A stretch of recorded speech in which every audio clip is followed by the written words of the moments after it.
Ustaz tolong jelaskan makna dari khusyuk. Bagaimana khusyuk itu bagaimana? Ada orang katanya kalau sudah khusyuk dia tidak lagi di dunia ini. Allahu Akbar, rasanya dunia ini hilang Pak Ustaz, dan aku pindah ke alam yang lain. Alam gaib lah. Sekarang kita lihat sahabat Nabi waktu sholat, apakah dia pindah ke alam lain atau tempat di tetap yang sama? Ketika itu Nabi sakit, imamnya Abu Bakar imam, sahabat di belakang. Allahu Akbar. Ketika mereka sedang sholat, Nabi datang dari samping, maka sahabat yang di belakang memukul tangan, mukul. Dia mau ngasih tahu ke Abu Bakar Nabi datang, kan nggak boleh ngomong Abu Bakar tuh ada Nabi datang tuh. Dia pukul. Apa pelajaran dari sini? Kira-kira sahabat yang sholat itu sadar atau nggak sadar? Sadar. Dia sadar bahwa Nabi datang, bukan kehilangan kesadaran. Jadi kalau ada orang mengatakan saya waktu sholat hilang kesadaran, saya nggak sadar keliling yang terjadi apa, berarti ente dicuri jin, kidnap. Ente tetap sadar. Nabi, sahabat bukan tidak sadar. Pelajaran yang kedua, ketika sedang sholat apa kata Nabi? Uqtulul aswadaini fis sholah, bunuhlah dua yang hitam ketika sedang sholat. Allahu Akbar. Tiba-tiba ada dua yang hitam. Dua yang hitam itu ular dan kalajengking. Kira-kira orang yang disuruh Nabi membunuh ular dan kalajengking saat dia sholat itu sadar atau nggak sadar?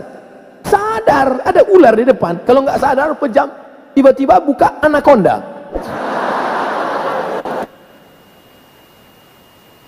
Tiga, ketika sedang sholat tidak ada orang boleh lewat di depan. Kalau ada orang yang lewat depan, dia ginikan tangan. Lebih baik tegak 40 tahun menunggu selesai sholat daripada dia lewat. Maka kalau ada yang lewat, ginikan tangan. Kira-kira orang yang sholat, ada orang lalu di depannya, dia sadar atau nggak sadar ada orang lalu? Sadar, maka dia ulurkan. Kalau dia ngaji, dia paham, ini berhenti. Tapi kalau ini yang nggak ngerti, begitu kita ulurkan, sehat Ustaz. Siapa yang ngajak salaman? Orang lurus kok. Kesimpulannya, bahwa orang yang sedang sholat itu sadar. Hanya saja dia pikirannya tidak kemana-mana. Bagaimana cara khusyuk itu Pak Ustadz? 5 langkah, kata Syekh Ali Tontowi. Yang pertama, dari mulai mendengar azan jangan ngomong. Allahu Akbar, Allahu Akbar, Allahu Akbar, Allahu Akbar, hayya 'alas salah, la haula wala quwata. Jangan ngomong. Makanya nanti kalau ada kawan di sebelah ngomong, bro gimana kabarnya? Allahu Akbar, Allahu Akbar. Kabarnya kemarin di internet itu kan isu Sianus, la haula wala quwata illa billah. Nah, lalu kemudian tutup dengan doa wasilah. Allahumma rabb hadhihi da'wati tammati wa salatil qa'imah ati sayyidina Muhammadan al-wasiyatul fadilah wa syarafa daratul alatul rafi'ah wa ba'athu Allahumma maqama mahmudan alladhi wa'atta innaka la tukhliful mi'ad. 2, ketika berwudu enggak boleh ngobrol. Ambil air, yang ngobrol. Ini saya lihat banyak yang sedang ambil wudu ngobrol. Kan gua udah ngomong kemarin. Jangan, tapi lu nggak peduli sih. Nggak boleh ngomong. Makanya hadis riwayat Ibnu Majah, ketika air kau masukkan ke mulut, saat itu keluar dosa-dosa mulut. Ketika air menyiram muka, keluar dosa dari kelopak mata. Ketika air menyiram tangan, keluar dosa dari celah jari jemari. Ketika air menyusap kepala, keluar dosa sampai lubang telinga. Ketika air menyiram kaki, keluar dosa dari celah-celah jari jemari kaki. Maka kau khusyuk, lalu kemudian kau tutup dengan doa, Allahumma ja'alni minat tawabin wa ja'alni minal mutatahhirin wa ja'alni min ibadikas. Yang ketiga, dari tempat wudu ke tempat sholat nggak boleh tasbik. Tasbik itu menjalin jari jemari, retak. Nggak boleh tasbik, retak. Tangan dia udah nggak bunyi, tangan kawan dibunyi kayaknya. Nggak boleh. Jangan tasbik, yang boleh tasbih. Subhanallah, subhanallah, subhanallah. Azan belum berkumandang atau sudah azan iqamat belum? Subhanallah, subhanallah, subhanallah. Gimana kabarnya? Jadi kita besok pergi seminar acara undang. Subhanallah, subhanallah. Nah, lalu kemudian yang keempat, pahami bacaan. Saya tidak nyuruh menterjemahkan, yang diterjemahkan. Inna solati my praying, wa mahyaya my life, wa mamati my die. lillahi ta'ala, for you, oh my God. Bukan diterjemahkan. Bukan diterjemahkan. Jangan nanti ada yang menerjemahkan. Bismillahirrahmanirrahim. In the name of Allah, most gracious, most merciful. Tidak perlu kau terjemahkan. Yang penting kau paham saja, connect maknanya. Sama seperti ngomong bahasa Jawa. Saya bukan orang Jawa, saya orang Melayu dari Sumatera. Tapi ketika saya bahasa Jawa, saya tidak perlu terjemahkan. Pripun kapari Pak Apis uang perang-perang dino ora teko kene. Enggak perlu diterjemahkan. Ngapa diterjemahkan? Yang penting paham. Jangan terjemahkan. Allahu akbar kabira walhamdulillahi katsira wa subhanallahi bukratan wa asila wajjahtu wajhiya lilladzi fatara as-samawati wal arda hanifan musliman wa ma ana minal musyrikin inna salati. Mata melihat tempat sujud.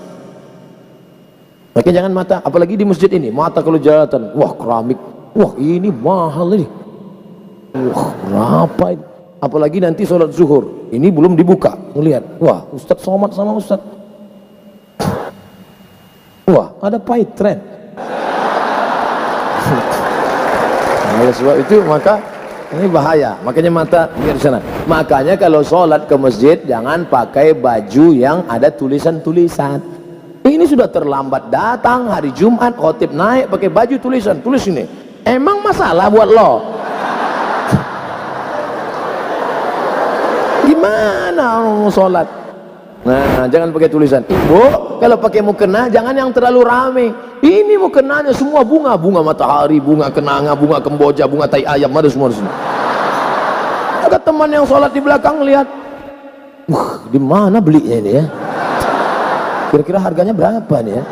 Ini benangnya katun Jepang atau Korea ini?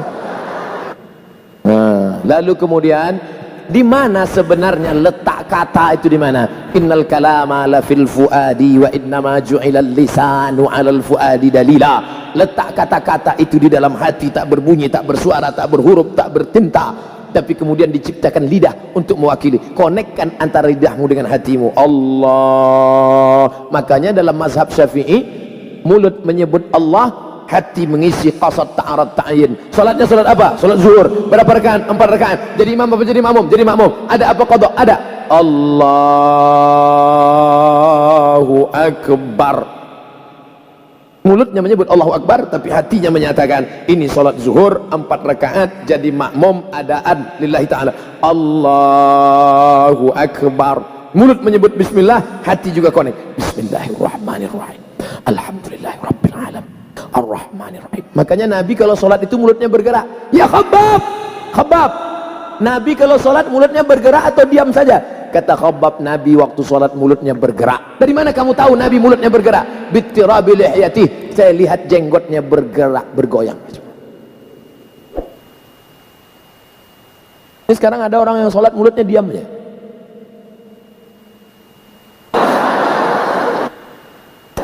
Apa?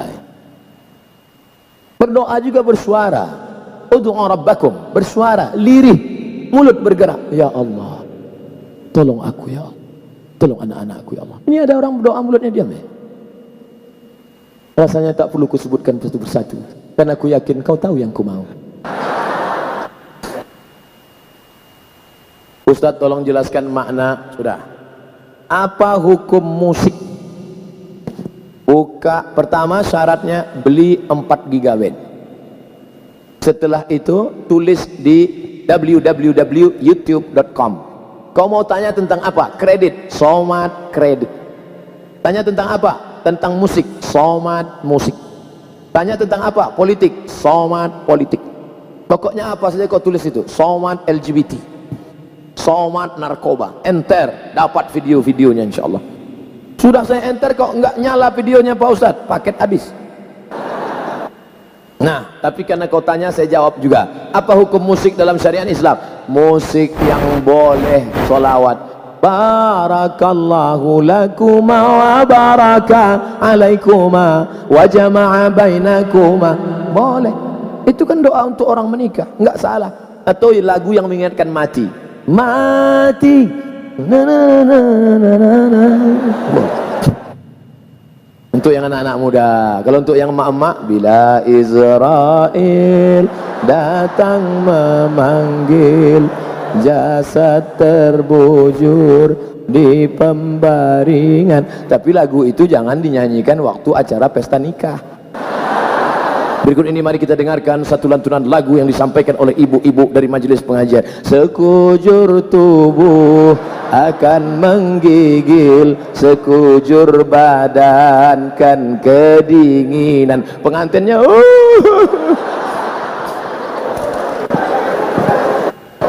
Nah, lagunya mengingatkan pada Nabi. Apa salahnya? Ya asyiqal Mustafa abshir binailil muna. Ya asyiqal Mustafa, wahai engkau yang merindukan Mustafa Nabi Muhammad SAW, abshir binailil muna, engkau mendapatkan kabar gembira karena segala yang kau inginkan akan dikabulkan Allah Subhanahu wa taala.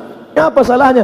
Maulaya salli wa sallim daiman abada ala habibika khairil khalqi kullihim. Ibu-ibu yang sedang hamil sambil baca selawat. Maulaya salli wa sallim daiman abada. Anaknya tenang, suaminya tenang. Ini enggak, sambil masak. Datang suami di belakang. Lahir anak, siapa namanya? Amitabh Bachchan.